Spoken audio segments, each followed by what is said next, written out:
Boa noite, pessoal. Vocês estão vendo aí o slide? As... Tá funcionando normal. Tá passando, né? Tá ok. Tá normal. Valeu. Obrigado. Então, boa noite a todos. A gente vai entrar agora no assunto que é indicadores de saúde, tá? E aí no segundo momento, eu vou passar uma atividade para vocês no DataSUS, tá? Aí essa atividade a gente vai fazendo devagar e aí vai valer os 3 pontos da prova, tá? Então, assim, os indicadores de saúde, qual é o conceito de indicador de saúde? Eles são medidas usadas para ajudar a descrever uma situação existente e para avaliar mudança ou tendência durante um período de tempo, né? Então, quando eu quero muitas vezes saber a situação de saúde de um município, de uma comunidade, né, de uma capital, um estado ou um país, de preferência, eu preciso ter indicadores. Não só, por exemplo, se eu quero saber a situação de saúde, eu tenho que ter indicadores de saúde, mas tem indicadores econômicos também, indicadores sociais, indicadores ambientais, né? Então, para a gente entender o que está acontecendo ou entender os problemas que estão presentes em grandes áreas, vamos dizer assim, estados, países, a gente precisa ter essas medidas que orientam, né? Essas medidas que orientam as ações, as políticas macro, vamos dizer assim, né? E aí tu consegue descrever a situação, né? Por exemplo, tu consegue saber se no município que tu atua tem mais doença infecto-contagiosa ou tem mais doença crônica não transmissível. São 2 grupos de doença que é diferente o tratamento, a prevenção, né, a, a dinâmica dessas doenças, elas são diferentes. Né? Tem locais que aí, sei lá, é maior o maior problema, vamos dizer assim, é a violência, né, os acidentes e por aí vai, né? E aí, para a gente tentar entender isso, a gente precisa ter indicadores que são essas medidas, certo? Aí, quais são os objetivos desses indicadores? Um dos objetivos é descrever a situação de saúde, como foi falado. Então, por exemplo, eu quero saber se nessa área aqui, né, eu quero saber se nessa área ela tem poucos casos de uma doença ou ocorreram poucos casos. Eu quero saber por que essa área tiveram poucos casos e comparar com as outras, por exemplo. Então, eu tenho que descrever essa situação aqui. Eu tenho que descrever o que está acontecendo aqui, né? Então, eu descrevo a frequência, eu descrevo a prevalência, a incidência, eu descrevo, por exemplo, mortalidade. Então, eu posso usar indicadores com números relativos, indicadores com números absolutos, né? A média móvel, por exemplo, vocês já ouviram falar aí da média móvel do Covid, né? A média móvel é um indicador de saúde, né? Que aí ele usa os dados dos últimos 14 dias, dos últimos 7 dias, né, ou 14 dias, dividido, né, por esse número de dias, e aí tu tem uma média, no dia de hoje, tu tem uma média baseado nos últimos 7, 14 dias atrás. Né? E aí tu consegue ter uma visão melhor sobre o andamento, sobre a avaliação do número de casos. Então, é um indicador, a média móvel é um indicador. A gente pode, por exemplo, também avaliar as mudanças ou tendências durante o tempo. Né? Então,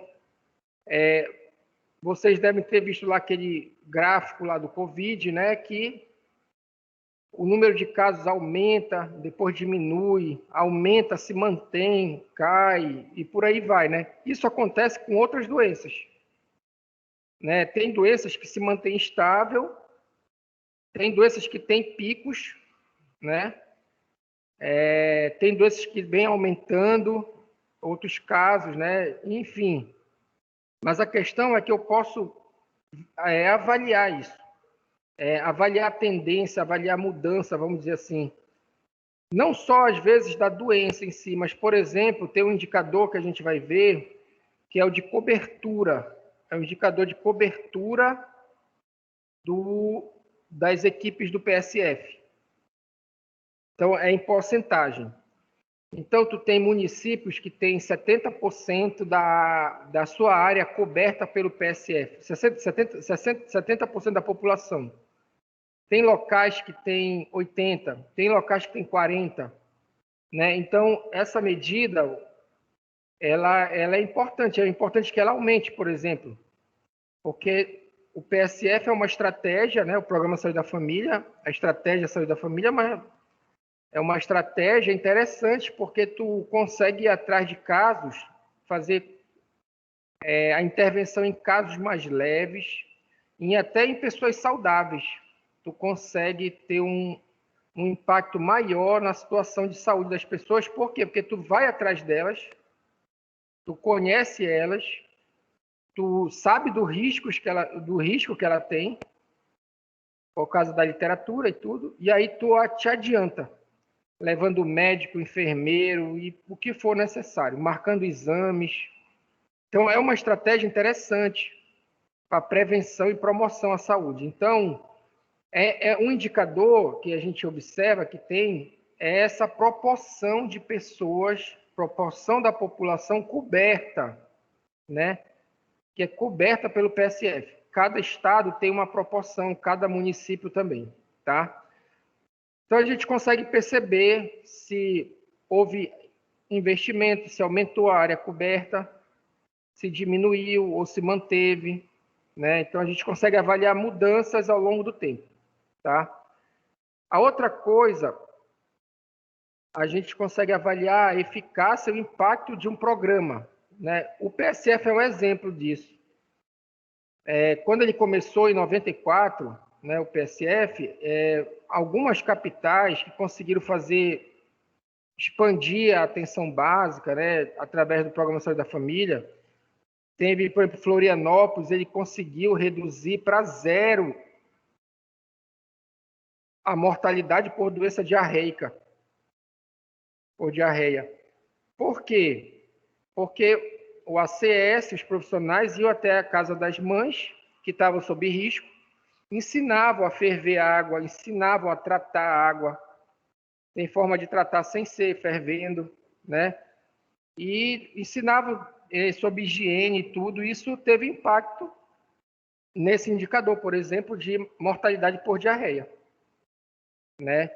E aí, então eu consigo, de certa forma, avaliar, né, olhando e comparando, às vezes comparando um período com outro, um ano com outro, e também comparando um local com outro. Eu consigo verificar, por exemplo, essa eficácia do programa e o impacto dela na saúde da população, tá?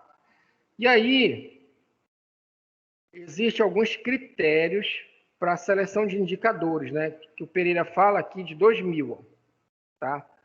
Um desses critérios é a validade. Essa validade, ela significa se ele representa realmente o fenômeno, né? Então, se quer saber se aquela medida ela representa o fenômeno de fato, né? Então, tu precisas ter critérios diagnósticos, tu precisa ter pessoal treinado, tu precisa ter material para investigar aquele objeto lá, aquele desfecho que tu está estudando, né? Então, você vê aí, tem município que recebe o resultado do exame dos seus moradores, lá dos seus habitantes, para doenças que são de notificação obrigatória, né, compulsória. E aí não notifica, né? E às vezes tu tem a doença, o médico não consegue fazer o diagnóstico, ele não tem capacidade assim, não tem material, não tem treinamento. E aí tu dá um diagnóstico qualquer lá, outro, e não notifica, e aí tu não sabe se aquele indicador ele representa a realidade. Se ele é um número que está de acordo com a realidade dos fatos. Tá? Então, uma das coisas que se avalia no indicador é essa validade. Tá? Outra coisa é a reprodutibilidade, né? Que é a questão dos resultados semelhantes quando eu repito a medida. Então, se eu repetir essa medida, será que eu encontro valores parecidos com relação a esses indicadores? Por exemplo, o Covid, por exemplo, tem um consórcio aí de empresas que vai nos municípios de cada estado pegar o boletim epidemiológico, as notificações, colocar no sistema, fazer os cálculos e gerar aqueles gráficos e mapas, né? E aí, tu podes testar isso. Tu pega 2 grupos, esses 2 grupos coletam a mesma informação, fazem o tratamento dos dados e apresentam, e a gente vê se coincide ou não. Aí tu tem uma coisa chamada reprodutibilidade daquele indicador, tá? Outra coisa é saber se ele é representativo, né? Se realmente a coleta dele, as informações que ele gera, se cobre a maior parte da população, tá? Se ele é representativo. Tem também as questões éticas, né? Que de preferência, eles têm que ser indicadores que não acarretem malefícios ou prejuízos a pessoas investigadas e preserve a confidencialidade dos dados individuais, né? Então, tem algumas doenças que é mais difícil tu expor, né? Por exemplo, HIV, hanseníase, tuberculose, são doenças que tem um estigma com ela, né? Elas carregam consigo um estigma e aí tu tem que ter cuidado na hora de divulgar certas informações, né? De um grupo ali que tem muito uma doença ou uma condição que não é bem vista, né? Então se avalia essas questões na hora de expor, né? Por causa que essa exposição ela pode gerar malefício para os indivíduos, por aquele grupo e tudo mais, tá? É importante também saber se tu tem oportunidade, né? Por exemplo, muitas vezes tu trabalha lá como enfermeiro, tu tem um bocado de coisa para fazer no hospital e ainda querem que tu faça o registro de determinada material que é utilizado para fazer um curativo. E depois vocês vão fazer um balanço desses registros, criar um indicador ali, alguma coisa assim. Só que tu já tem muita tarefa. Talvez tu não tenha mais essa oportunidade de fazer, é mais difícil. É uma tarefa a mais que tu tem que desenvolver, né? Se tu tem um técnico especializado para isso, para coleta de dados, aí sim tu tem a oportunidade, tu dá a oportunidade do cara coletar. E esse indicador fica sempre atualizado, sempre, né, disponível.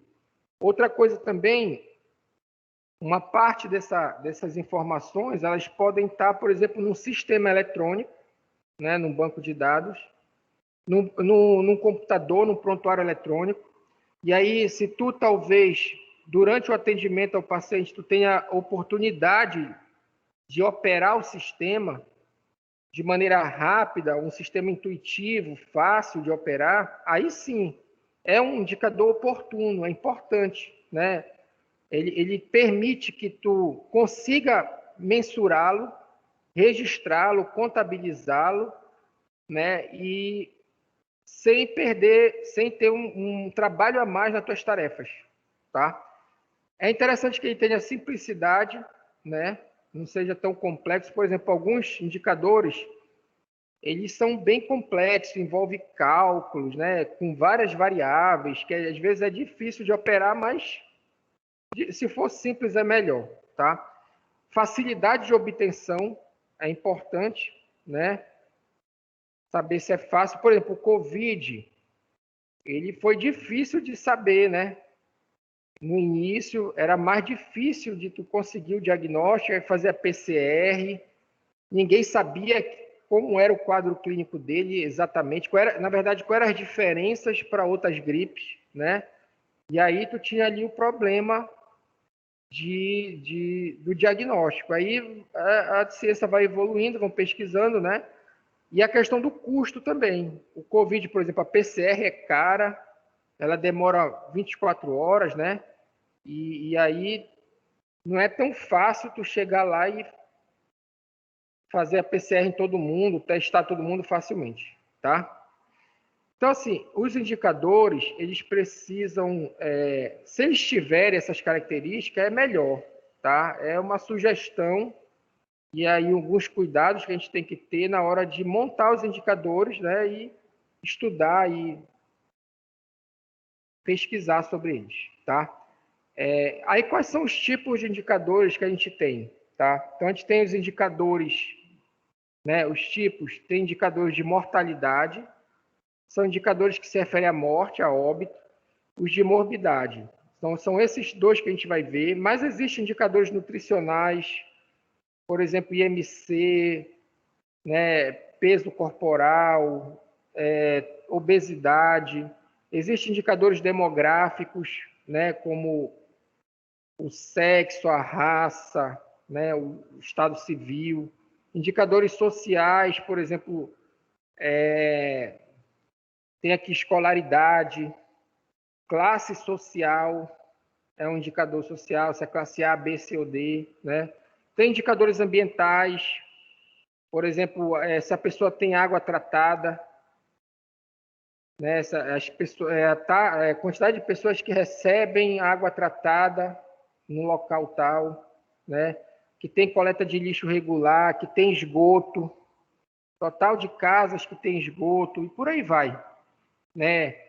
Tem indicadores lá daquela área mais fechada, da mata, né? Fechada, de queimadas, de desmatamento, e tem indicadores da área urbana, vamos dizer assim, que também são ambientais, tá? Mas aí entrando aqui na mortalidade e na morbidade,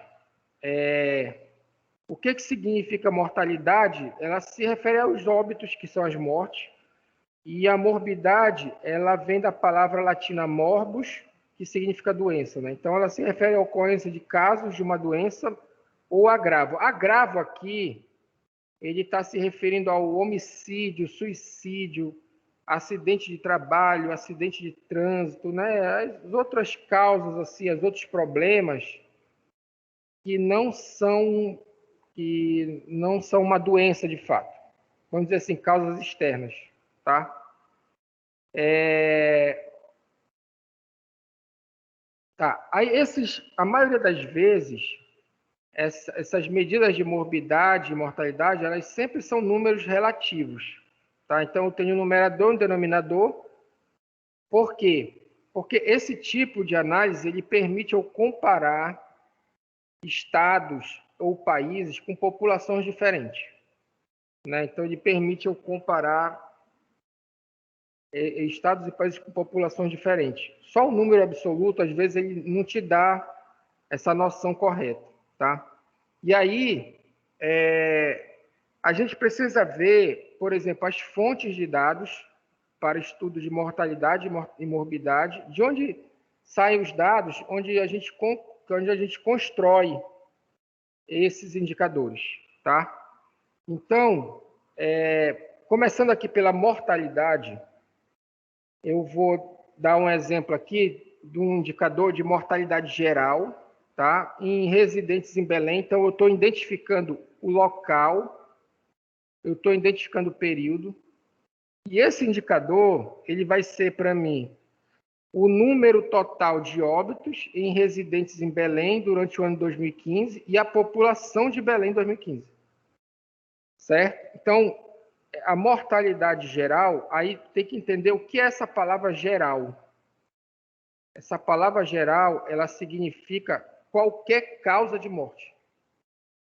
Não importa do que a pessoa morreu.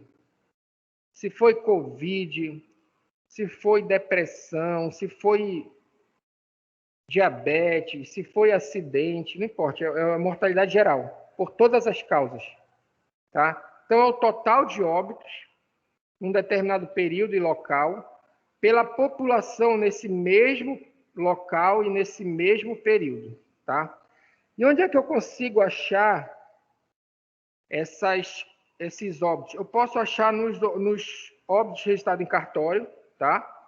E a população eu encontro no censo do IBGE, tá? Eles colocam aqui julho, tá? Porque o censo, eles fazem lá, tem algumas técnicas de contagem da população, né? E aí eles usam o mês de julho para essa contagem, por quê? Por causa da migração. Então, eles consideram que a migração que ocorreu no primeiro semestre, ela é compensada pela migração no segundo semestre. Então, o julho, ele é o mês assim onde é melhor para fazer a contagem, tá? É mais ou menos isso. É o melhor momento para se fazer a contagem da população, tá? E aí eu tenho essas informações no cartório, no censo do IBGE, e aí eu consigo saber, por exemplo, quantos óbitos a gente tem todos os anos no Pará. Quantos óbitos a gente tem todos os anos em Belém. Também quantos óbitos por habitante. Né? Então, a cada 100 mil habitantes, quantas pessoas morrem no Pará, em Belém, no Maranhão, sei lá, no Piauí, em São Paulo, no Rio, né? E aí, é assim, espera-se que exista um equilíbrio nessa mortalidade, que ela é inevitável, ela não pode ficar muito alta nem muito baixa, né? E, quer dizer, ela não pode ficar muito alta, se ela baixar, tá tudo bem, é melhor, tá? Mas a questão é que, por exemplo, olha, quando tu avalia aí o Covid, às vezes a pessoa diz assim, mas a pessoa não morreu de Covid, como é que tu sabe que era Covid se ela não teve diagnóstico, não sei o quê. Mas a questão é que, por exemplo, se tu olhar o total de mortes,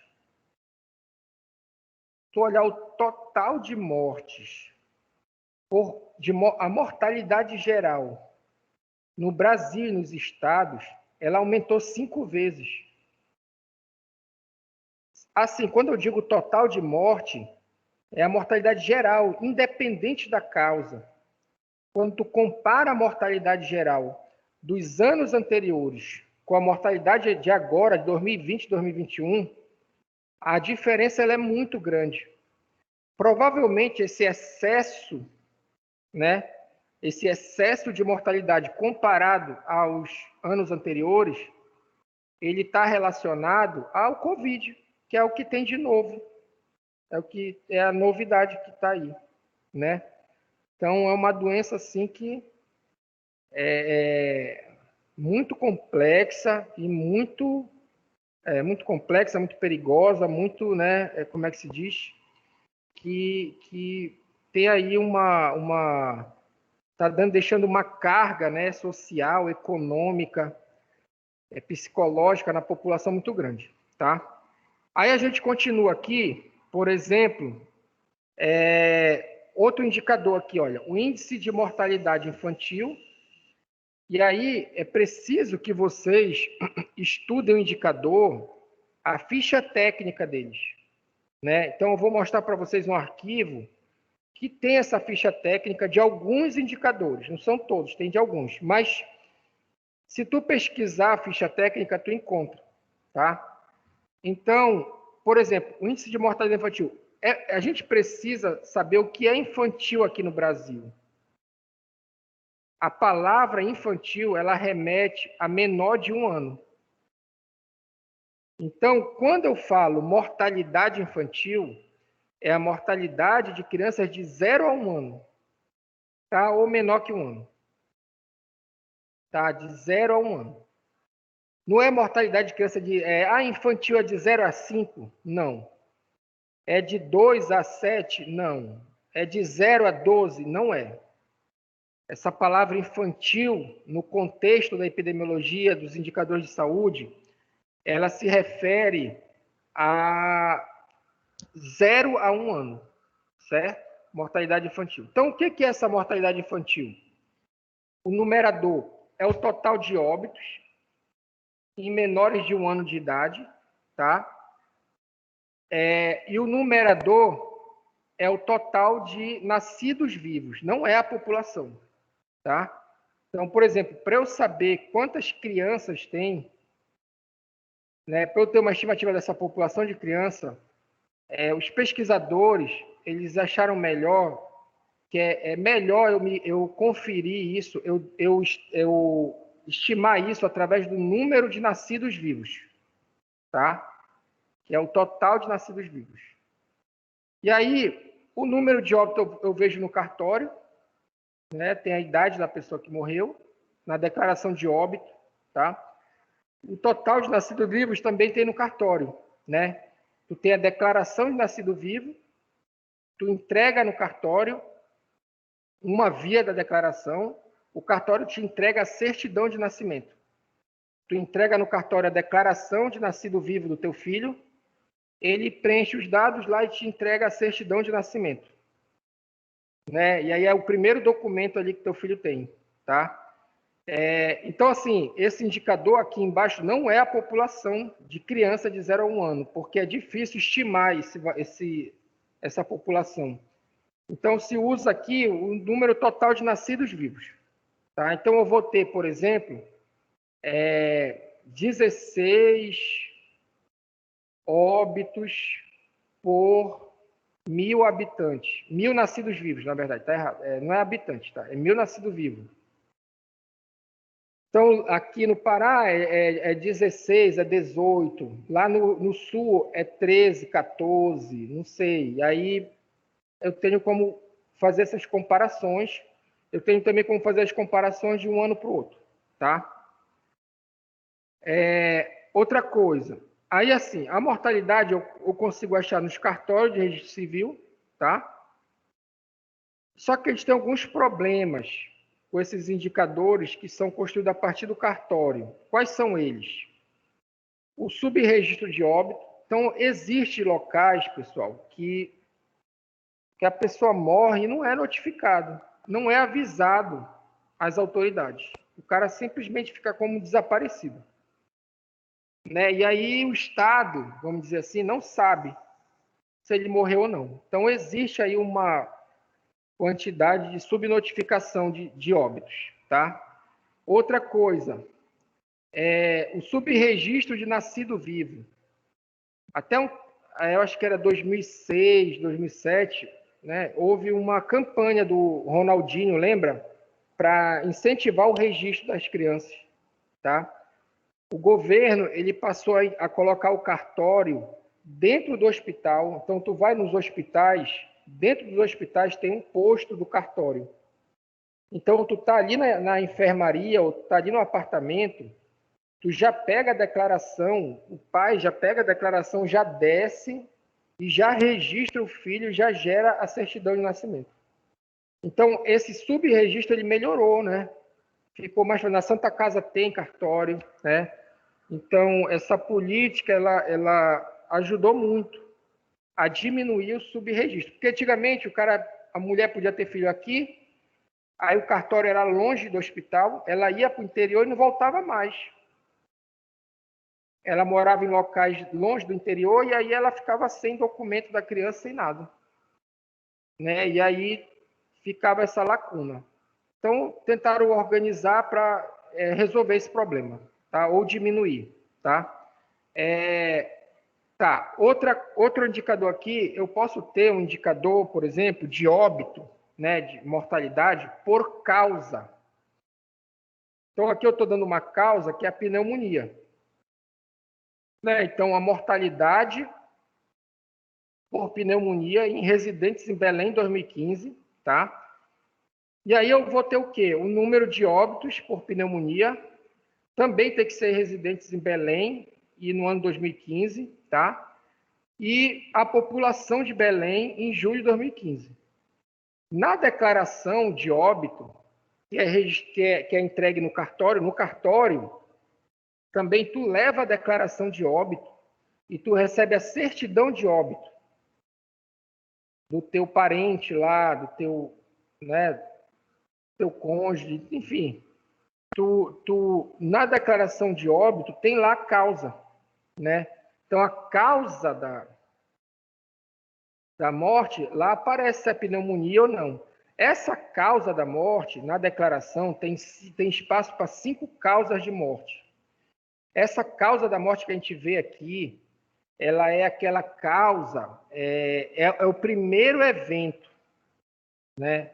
É o primeiro evento que desencadeia os eventos seguintes. Por exemplo, imagina que a pessoa sofra um acidente de moto e tenha traumatismo craniano, politraumatizada, aí ela vai para o hospital, fica na UTI, e lá na UTI ela pega uma infecção. Da infecção, ela tem uma insuficiência renal, aí da insuficiência renal ela morre. Tá? Qual foi a causa da morte? A causa da morte, para o indicador, são as chamadas causas externas ou acidente, ou eu posso chamar de acidente de moto. Por quê? Porque o acidente foi o primeiro evento que desencadeou os eventos subsequentes. Tá? Então, quando a gente fala que causa da morte, é o primeiro evento. Tá? A outra coisa também, no caso do Covid, a pessoa pega o Covid, tem uma insuficiência respiratória, vai para a UTI, e aí ela acaba morrendo, por exemplo, por uma outra infecção ou por uma insuficiência renal. Quem levou ela? Qual foi o primeiro evento que aconteceu? Foi a infecção pelo Covid. E aí, a infecção pelo Covid, e aí em seguida ela teve o quê? Os outros eventos que levou ela à morte. O HIV também é outro exemplo, né? Vocês já ouviram falar que a pessoa não morre de HIV? Ela morre de doenças oportunistas. Entendeu? Ela morre de doenças oportunistas. Então, o HIV ele baixa a tua resistência, te deixa imunodeprimido, aí vem uma doença oportunista, se desenvolve e aí tu pode chegar a morrer.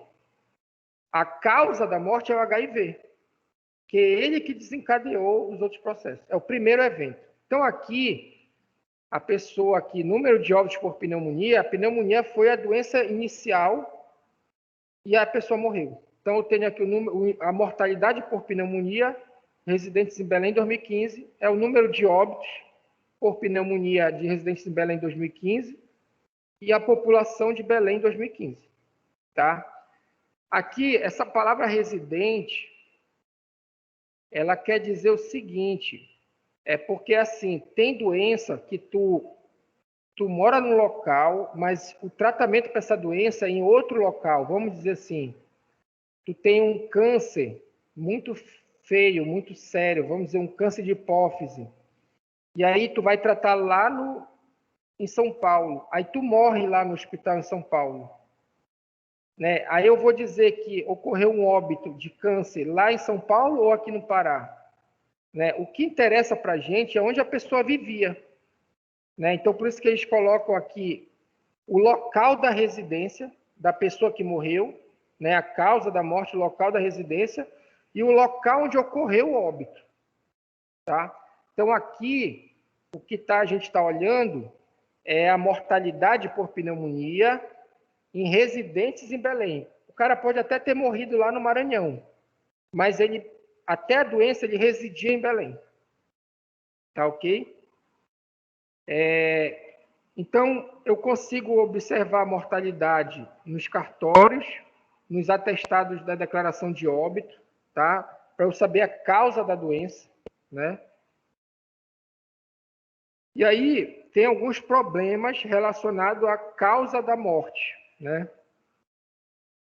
Quais são eles? Um dos problemas é as chamadas causa mal definida. Tem locais, pessoal, que tu não consegue saber do que a pessoa morreu, porque tu não tem recursos humanos, tu não tem recursos materiais, né? Então, o cara olha lá, morreu a pessoa e ninguém sabe o que foi. Se foi um AVC, se foi um infarto, se foi um envenenamento. Não tem capacidade. Eu já fiz um levantamento no DataSUS. Tem município no Pará que a primeira causa de morte é essa daqui. São as mal definidas. Que é chamada lá, tem no CID-10, tem lá achados laboratoriais, clínicos, não sei o que, anormais, não sei o que, tem lá um termo enorme, que o pessoal resume e fala mal definida, quando tu não sabe a causa da morte, né? O que acontece? Se tu tá num município que a principal causa de morte é mal definida, é porque tem um problema ali, tem um problema estrutural.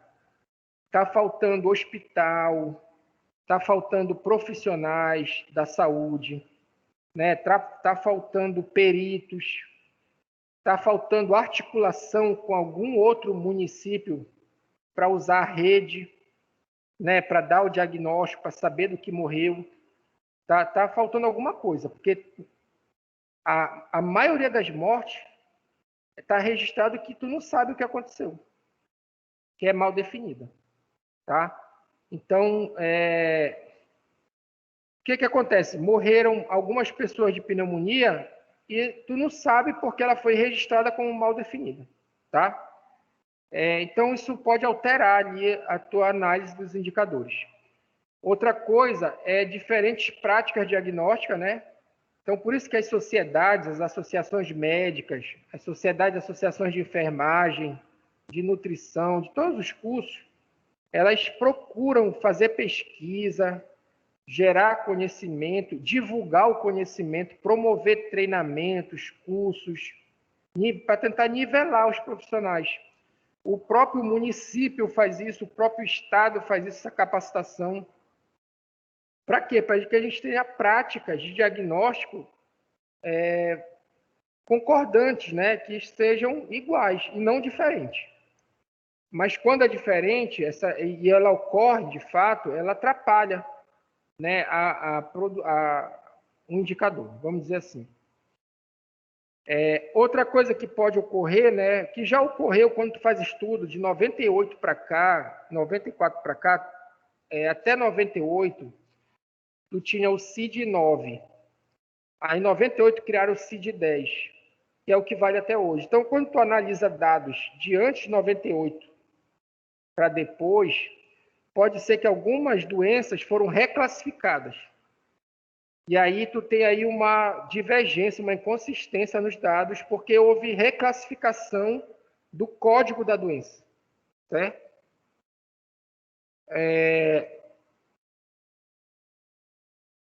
Tá, seguindo aqui, olha só. Então, eu posso ver aqui uma série temporal, vamos dizer assim, né? Um gráfico de linha dos anos de 2008 até 2018, tá? Aqui tem o coeficiente de mortalidade por 100 mil habitantes, né? Então, cada óbito, por exemplo, nesse ponto aqui, tu tem 3,5 óbitos a cada 100 mil habitantes em 2008, tá? E aí tu tem aqui as regiões, né? As unidades federativas quer dizer, as grandes regiões do Brasil, né? E aí olha o que tu observa aqui de roxo, tem o sul, tá? Que é o local onde tem maioria dos óbitos por HIV, tá? Por AIDS, na verdade, não é HIV. AIDS é a doença. HIV é o vírus, né? E aí tu pode ser HIV positivo e não ter a AIDS, não ter a doença, tá? Mas agora, para te ter a AIDS, tu tem que ter contaminação pelo... Contaminação não, tem que ter infecção pelo HIV, tá? E aí, tu tens aqui um cenário, né, de estabilidade, né? Então, desde 2008, se combate a AIDS, se enfrenta a AIDS, se orienta, se educa, se faz campanha, mas a mortalidade ela se manteve, parece que estável aqui, né? Ela não caiu. Dá para ver uma queda aqui no sul, que está de roxo, né? Dá para ver um aumento no norte aqui, uma oscilação com aumento, né? Então, 2012 para cá, tipo, os números de casos aumentaram. E os outros, então assim, por exemplo, o sul, sudeste, essa parte aqui são áreas mais ricas e tem maior quantidade de óbito. Aqui o norte e o nordeste, centro-oeste, já tem um coeficiente de mortalidade menor, né? O HIV tem essa característica, ele acomete as classes maiores, tá? De maior, vamos dizer assim, poder aquisitivo, tá? A hanseníase e a tuberculose, ela fica mais em cima da pobreza, ali quase do miserável, tá? A AIDS não, ela já tem um padrão um pouco diferente, tá? E então assim a gente consegue ver o que está acontecendo, se está subindo, como aqui o norte, se está descendo, como aqui o sudeste, o sul, se está estável, como tu vê aqui o nordeste, o de amarelo aqui o centro-oeste, né? Então tu consegue perceber e entender isso aqui. O que a gente quer é que esses indicadores todos caiam, né? Que a gente tenha cada vez menos, e por aí vai, tá? Outro exemplo aqui que a gente tem, por exemplo, é a taxa de homicídio de negros e não negros a cada 100 mil habitantes. Tá? Então, se avalia aqui homicídio por cada 100 mil habitantes. Tá? E aí, tu observa aqui, o de azul é o negro, tá aqui em cima, tá? E aqui embaixo de laranjado é o não negro. Aí eu acho que entre o pardo, o branco, o amarelo, que é o asiático, né? O oriental, o vermelho, que é o indígena, sei lá. Tá? Não negro, não preto. E aí, olha só, como morre muito mais. É o dobro. Pouco mais que o dobro, olha. Enquanto aqui, tu tem uma mortalidade de 15 homicídios para cada 100 mil habitantes, quando tu olha para a população negra, dá 33, sei lá, 32,5 aqui, né? Dá mais que o dobro. E tu observa que aqui, a partir aqui de 11, 12, 13, um aumento, né? E aqui nessa outra população, uma estabilidade, né? Aí tem uma coisa aí que dá para a gente ver, que é por que essa diferença? Né? Por que essa diferença por raça? Né? Por que essa diferença por raça? Não deveria ser bem próximo um do outro? Tanto faz a raça da pessoa, mas não. Aqui no Brasil tem uma diferença, ela existe. Os negros são mais vítimas da violência, estão mais envolvidos, é o que mais sofre, vamos dizer assim. E aqui o que está mostrando é quem morre mais, quem é mais assassinado. É o dobro na raça negra comparado à branca. Essa visão a gente precisa ter. A gente precisa ter essa visão para quê? Para saber, primeira coisa, descobrir quais são os motivos disso aqui, o que está acontecendo, e também enfrentar, tentar diminuir. Procurar políticas, procurar alternativas para diminuir essa violência e essa taxa de homicídio.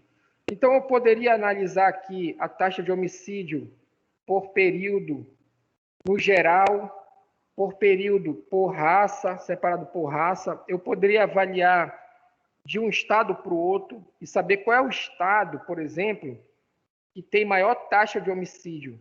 É o Pará, é o Pará, é o Ceará, é o Rio de Janeiro, é São Paulo, né?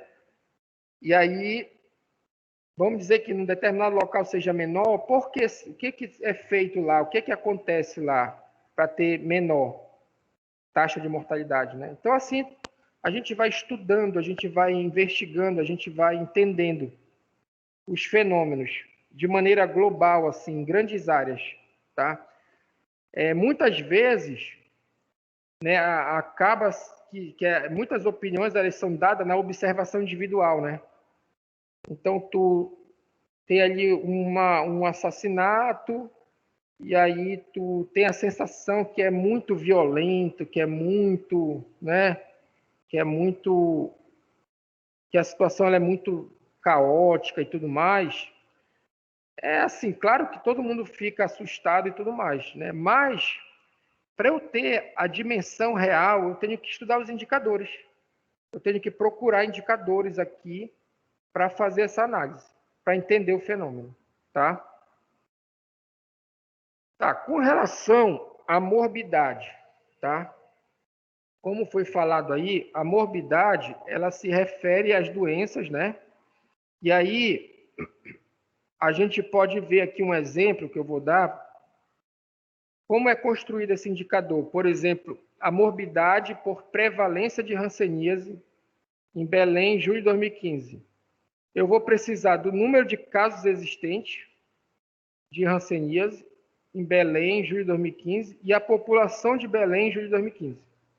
Aí eu vou ter esse indicador de hanseníase, tá? De prevalência de hanseníase. Mais uma vez, os dados da população eu vou encontrar no censo do IBGE, tá? Tem no site do IBGE, a população de Belém, se eu não me engano, tem 2 milhões e meio de habitantes, 2,3 milhões, alguma coisa assim, tá? E aí tu tem alguns casos que eu vou encontrar na população, né? Quem sabe desses casos é a vigilância epidemiológica. Tá? A vigilância epidemiológica, ela está dentro dos serviços, né? Tem a vigilância em saúde, que é formada pela vigilância epidemiológica e pela vigilância sanitária.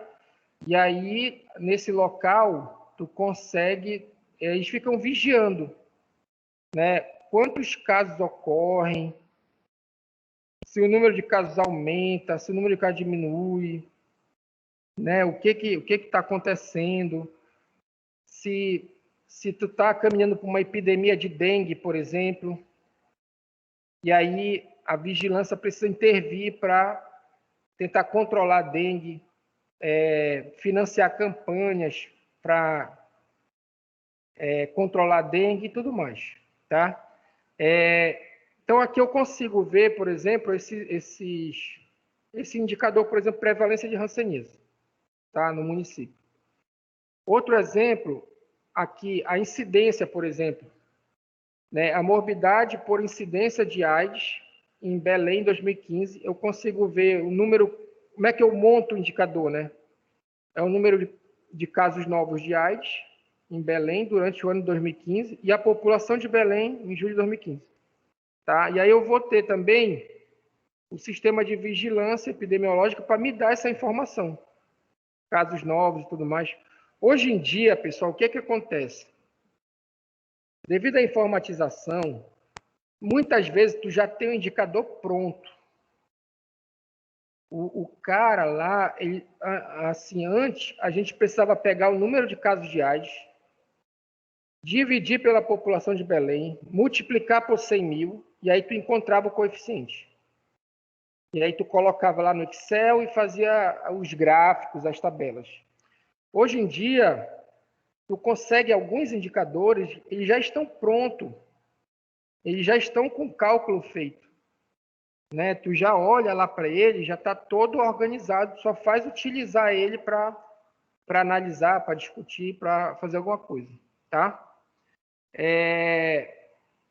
Então, a morbidade eu consigo ter como fonte aqui o sistema de vigilância epidemiológica, é uma das fontes dessa informação, tá? Aí tem uma outra situação que é o seguinte, que essa portaria, que ela altera as doenças de notificação compulsória, ela altera a lista, que são é a lista das doenças de notificação compulsória, ou seja, de obrigatória nacionalmente, tá? Em 2020 acrescentou-se mais doenças nessa lista, tá? Então ela está aqui o anexo, então tem aqui acidente de trabalho, não sei o quê, e aí aqui, olha, não sei se vocês lembram, mas a Zika em gestante, né? Óbito com suspeita de Zika, chikungunya também, ó, são doenças que entraram na lista de notificação compulsória ou obrigatória. E aqui eu queria mostrar para vocês aqui, ó, o COVID, tá? Então tá aqui, ó, o SARS-CoV. Tem aqui, ó. E aí tu tens aqui o COVID, né, que é a síndrome respiratória aguda, grave, associada. Então ela entrou, é obrigado. Essas doenças aqui, se chegar no teu local de trabalho e tu souber o diagnóstico, souber dar o diagnóstico, tu tem que avisar a autoridade para notificar, né? Tu podes suspeitar, olha, eu estou com uma suspeita que tem um paciente aqui com poliomielite. E aí tu pode entrar em contato com a vigilância epidemiológica, ela tem um técnico, um especialista, e aí esse especialista também pode pedir ajuda de outros profissionais, e aí a vigilância vem e confirma o diagnóstico. Mas é importante tu saber e notificar, tá? Então aqui está a lista. Aí, para eu escolher uma doença dessa aqui, a raiva, a peste, né? O COVID, para essa doença entrar aqui na lista, eu preciso ter alguns critérios, né? Esses critérios, eles são desde 2002, desde antes de 2000, quer dizer, desde antes de 2000. Né? Isso aqui eu tirei do livro do Pereira, né? Que é de 2000. Então, desde antes disso, quais são os critérios para a seleção de doenças e agravos prioritário à vigilância epidemiológica? Um deles é a magnitude do problema. Então, a sua incidência, sua prevalência, sua mortalidade, anos potenciais de vida perdido. Né? O COVID ele se aplica na maioria desses critérios. O COVID tem uma alta incidência, muito alta, uma mortalidade alta, ele gera sequela. Então, quando a gente está vendo aí, os estudos mostrando o COVID deixando sequelas. Inclusive, eu estou orientando um trabalho da residência, que é uma aluna de psicologia da residência, que ela vai avaliar, ela vai pegar assim, um grupo de pacientes pós-internação na UTI, né? Então, uma UTI cardiológica, então ele sai da UTI e vem fazer consultas de acompanhamento na clínica. E aí, ela vai aplicar lá uma ferramenta de depressão e ansiedade. Só que nessa UTI, tiveram pacientes que internaram na UTI com Covid, UTI cardiológica, e sem Covid. E aí ela vai comparar essas questões, né, esses desfechos psicológicos em pacientes com Covid e sem Covid. Alguns profissionais já falaram que tem sequelas psicológicas, por quê?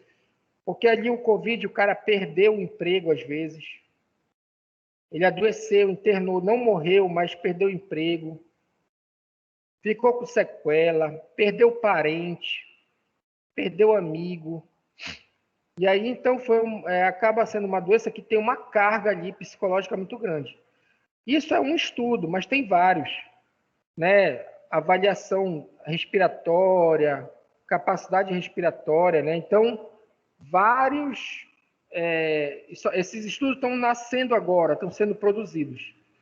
E a gente está vendo já, inicialmente, que ele tem ali um peso lá e tem uma influência para comprometer lá, deixar sequela e comprometer, por exemplo, os anos potenciais de vida.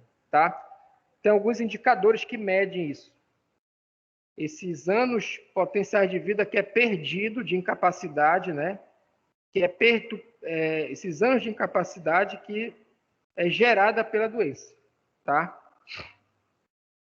Outra coisa, o potencial de disseminação, né?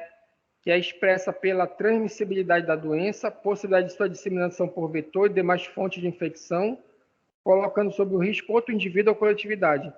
Então, tu olha para o Covid, ela é uma doença respiratória e a transmissão é de pessoa a pessoa, né?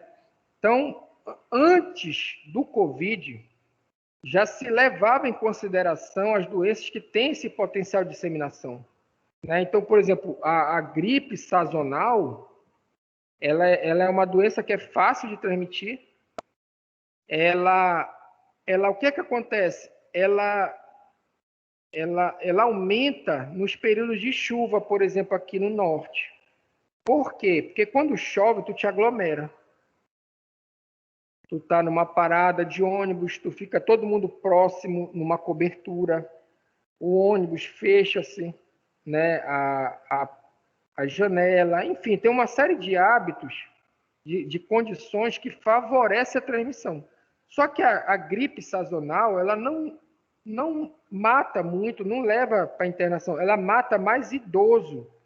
Assim, a pessoa muito idosa, né, com 80 anos, já com uma doença, ela mata, ela tem ali uma mortalidade, tá? Mas ela não te leva para UTI. Tu pega uma gripe, tu trata na tua casa, tu não fala nem com o médico, toma algum remédio lá, às vezes nem toma nada, só espera passar, né? E aí tem essa diferença, tá?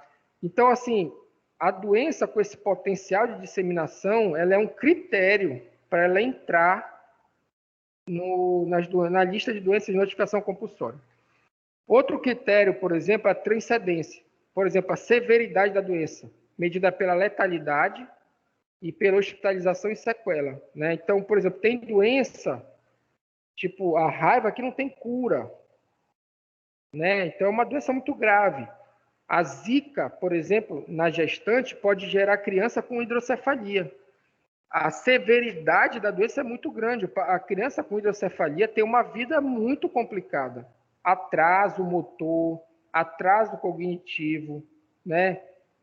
Basicamente, nenhuma independência, totalmente dependente, um tratamento caro, difícil, uma série de complicações, né? Então, a zika, ela pode ser uma gripe para grávida fácil de tratar, ou para um adulto fácil de tratar? Pode.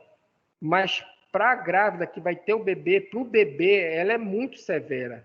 Então, ela entra lá nas doenças de notificação compulsória, obrigatória, ela entra ali para compor ali, porque ela é muito importante. Então, a grávida tem que ter esse cuidado, né, para não levar a picada lá do mosquito que transmite a zika, para não pegar a doença, tá? Outra coisa, a relevância social, né? Significa, olha, o valor que a sociedade imputa à ocorrência do evento, por estigmatização dos doentes, medo ou indignação, né? Essa questão aqui é mais da estigmatização, é na hanseníase, o próprio HIV também, a AIDS, né? São desses estigmatizantes, às vezes, que é mal visto assim, pela sociedade, mas é algo que também já está um pouco mais sob controle. A relevância econômica. Então, situações de saúde que afetam o desenvolvimento econômico. Olha, o Covid, ele é um exemplo muito claro disso, tá? Isso aqui, pessoal, é conteúdo de antes de 2000, tá? Isso aqui já se sabe há muito tempo, né? Então, o desenvolvimento econômico em razão de restrições comerciais, perdas de vidas, isso já aconteceu lá na Ásia, no Japão, na Coreia, né? Epidemias que tiveram que fechar, fazer lockdown. Isso já existe há muito tempo. Só que a gente aqui no Ocidente, aqui na América Latina, eu acho que também nos Estados Unidos, a gente nunca experimentou isso. Não sei se nos Estados Unidos talvez já teve por causa dos eventos naturais lá, do Katrina, os furacões, né, e tal. Aí para tudo, né? Que destrói toda a cidade. Mas assim, uma doença foi a primeira vez, né, que ela chegou num ponto assim de parar a economia e tal, mas isso já ocorria. Isso aqui já é conhecido. Tem doenças que têm esse efeito, tá? Que tu tem que parar, por quê? Porque senão a transmissão não para e tu não controla a doença. Então, situações de saúde que afetam o desenvolvimento econômico em razão de restrições comerciais, perdas de vida, absenteísmo no trabalho, custo de diagnóstico, né? Por exemplo, o exame de PCR do Covid é caro, né? Demora 24 horas, é mais difícil. Então, custo de tratamento, diagnóstico, entre outros fatores, né? Então, essa relevância econômica, ela tem que ser avaliada. O Covid, por esse aspecto aqui, ele se encaixa perfeitamente, tá? Outro critério, vulnerabilidade, né, vinculado a instrumentos específicos de prevenção e controle, que permite a atuação concreta e efetiva dos serviços de saúde sobre indivíduos ou coletividade, né? Então, essa vulnerabilidade é a questão daquela doença que é difícil de controlar, eu não tenho instrumentos para fazer diagnóstico, para fazer o tratamento, ou então os instrumentos são limitados, né? Se sabe pouco da doença e por aí vai. Então, além desses quatro, tu tem também o compromisso internacional, né? Relacionado a acordos firmados entre países membros da Organização Mundial de Saúde, que visam a adoção de esforço conjunto para o alcance de metas continentais ou até mesmo mundiais no controle, eliminação ou erradicação de algumas doenças, por exemplo, o sarampo. Então, quando tu estuda ali os problemas dos países de saúde, existem congressos, existem organizações, seminários, simpósios internacionais que os países se reúnem para, por exemplo, combater a mortalidade infantil, para combater a fome, para combater as doenças diarreicas. E aí, cada país desenvolve uma política, faz pesquisa com esses números e apresenta no Congresso, lá no Congresso Internacional, no simpósio. E essas experiências, elas são trocadas. Elas são, como é que se diz ali, são compartilhadas para que um país possa adotar uma medida semelhante, né? Por exemplo, o Chile, ele conseguiu reduzir bastante a mortalidade infantil. Ele virou até um exemplo de combate à mortalidade infantil, tá? Para o mundo todo. E aí se compartilha esse conhecimento, né? Se cria metas, se cria metas, se cria como é que se fala? A palavra fugiu agora, compromissos, né? Se cria metas, compromissos para se investir no combate àquela doença, para tentar erradicar, acabar com ela, tá? Tem também um regulamento sanitário internacional, que é assim, as doenças que são de notificação internacional, elas entram na notificação nacional, tá? Elas são obrigadas a estar. E aí, se ela é nacional, todos os estados têm que ter nessa lista. Tem que notificar essas doenças. Se tiver alguma doença aqui no norte, eu posso acrescentar. Tem uma doença aqui no norte, mas não tem lá no sul. Eu acrescento ela na lista, vamos dizer assim, regional, vamos dizer assim, estadual, tá? Então, vem lá de internacional, nacional e regional. Tu vai adicionando, tu não tira, tu vai adicionando a doença, aumentando a lista, tá? Então, as doenças que estão definidas como notificação compulsória internacional são inclusas obrigatoriamente na lista de todos os países membros da OMS. Então, tem o exemplo aqui do cólera, a peste, a febre amarela e outros agravos que são exemplos de doenças que são de notificação compulsória internacional, tá? E aí, naturalmente, elas estão aqui na nossa lista nacional, tá? Outro critério, epidemia, surtos e agravos inusitados, né? Então, todas as suspeitas, isso aqui, quando ele fala inusitado aqui, ele quer falar novo, ou seja, desconhecido. Para a gente aqui na América Latina, na América do Norte, eu acho que até ali na Europa também, o Covid é algo novo, né? Essa variante do vírus, né, que surgiu ali na China, ela para a gente é novidade.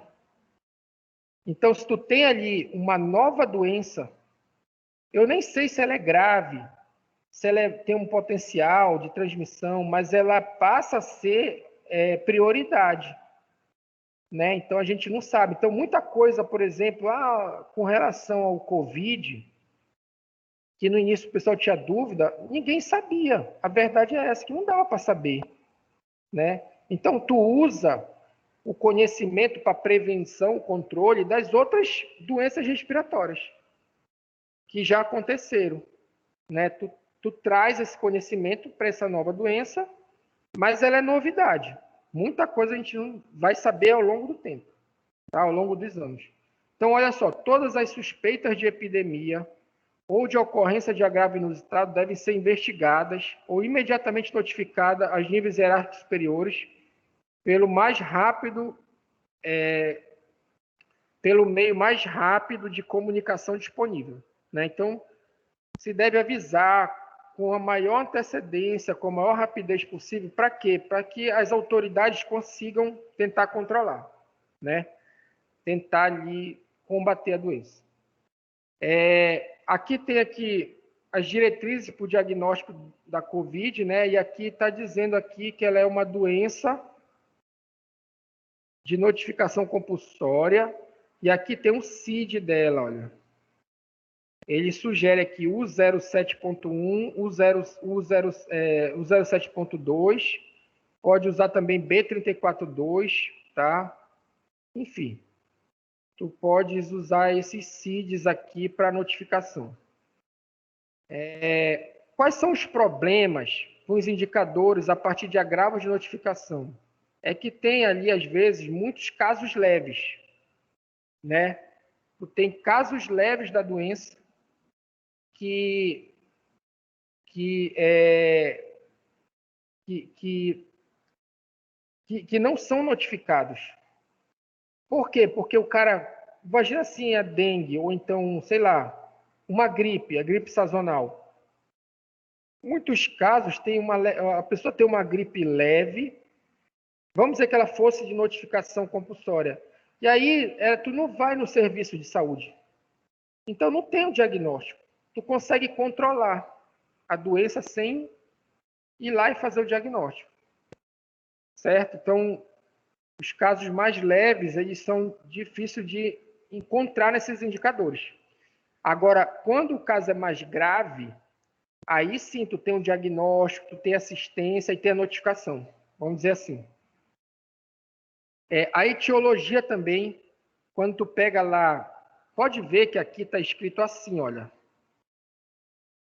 Ó, síndrome respiratória aguda grave associada ao coronavírus, né?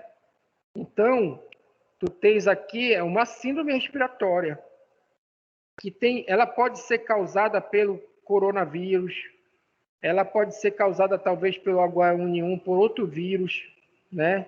Tu pode ter por outras causas essa síndrome. Mas aí, o que acontece? Tu tem essa dificuldade para saber qual é a causa. Tu sabe que a pessoa tem um desconforto respiratório, mas tu fica na dúvida para saber qual é a causa da doença, tá? Outra coisa, a subnotificação também.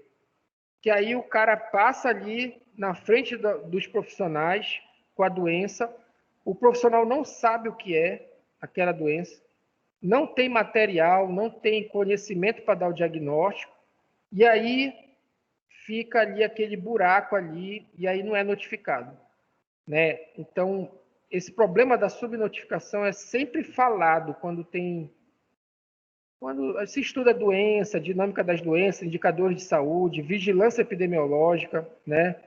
Sempre se fala, quem tem que notificar são os municípios, né? Na prefeitura, lá no município, tem a Secretaria de Vigilância Epidemiológica Municipal, tem o Estado, a Secretaria manda para o Estado consolida os dados, né? E o Estado manda para o Ministério da Saúde no governo federal. Tá? E aí lá é consolidado tudo e vai para o DataSUS, que é o que a gente vai ver depois. Tá? Então, olha só, pessoal, aí a gente entrar agora nos outros meios da gente encontrar os indicadores, por exemplo, por inquérito, tá? Só que aí eu vou parar aqui, vou parar o vídeo para cortar, para não ficar muito grande. E aí a gente dá o intervalo e volta a partir daqui para frente. Tá legal? Vocês têm alguma pergunta?